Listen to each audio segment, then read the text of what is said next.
अस्सलाम वालेकुम। एक अक्लमंद हिरन और बुज़दिल शेर। चारों तरफ एक घना जंगल था। जंगल में कई तरह के जानवर रहते थे। एक हिरन अपने दो जवानों के साथ घास और पत्ते खा रहा था। जवान खुशी खुशी फिरते फिरते यहाँ हिरन उनके चाहने वालों के पीछे आ गया। नौजवान एक गार में दाखिल हुए। हिरन खौफजदा था। ये शेर का गार था। पूरी गार में मुर्दा जानवरों की हड्डियां थी। खुशी किस्मती से शेर उस वक्त गार के अंदर नहीं था।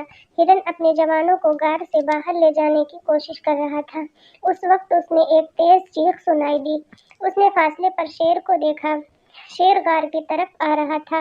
गार से बाहर जाना अब खतरनाक था। वो एक मंसूबा सोचती है। शेर गार के करीब आ चुका था।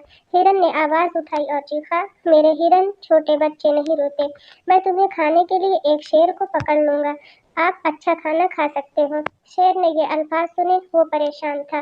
उसने अपने आप से कहा, गार से ऐसी अजीब आवाज किसकी है? मुझे पकड़ने के लिए खतरनाक जानवर अंदर रह रहा है।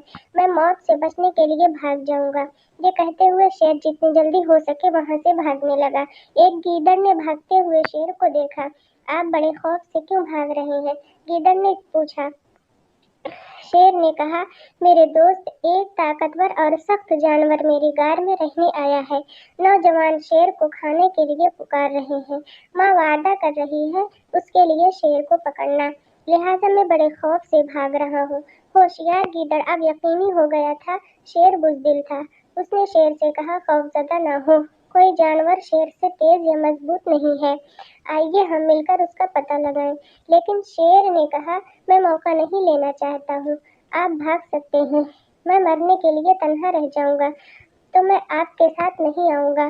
गीदड़ ने कहा, मुझ पर एतमाद करो, हमें अपने दुम एक साथ मिलकर बताएं, तब मैं आपको छोड़ नहीं पाऊंगा। शेर इस तजवीज पर राजी नहीं हुआ। गीदड़ ने अपनी दुम एक गिरह में बांध दी। अब वो एक साथ गार की तरफ चल पड़े। हिरन ने गांठ और शेर को एक साथ होते हुए देखा। उसने फिर आवाज उठाई। उसने गार के अंदर खड़े अपने बच्चों की तरफ चीखा, मेरे प्यारे बच्चों, अब देखो, गीदड़ ने हमारे लिए एक शेर को पकड़ा है। उसने शेर की दुम को अपने दुम से बांध दिया है। ये शेर को फरार होने से रोकने के लिए है। हमारे खाने के लिए आपके पास जल्द ही शेर होगा। शेर ने ये सुना, वो चौंक गया। उसे अब यकीन था गीदड़ ने उसे धोखा दिया। तो शेर ने अपने गार के अंदर खड़े खौफनाक जानवर से फरार होने का फैसला किया। उसने दौड़ना शुरू किया। वो गीदड़ के बारे में भूल गया था। उसने गीदड़ को पत्थरों और कांटों के ऊपर घसीटा।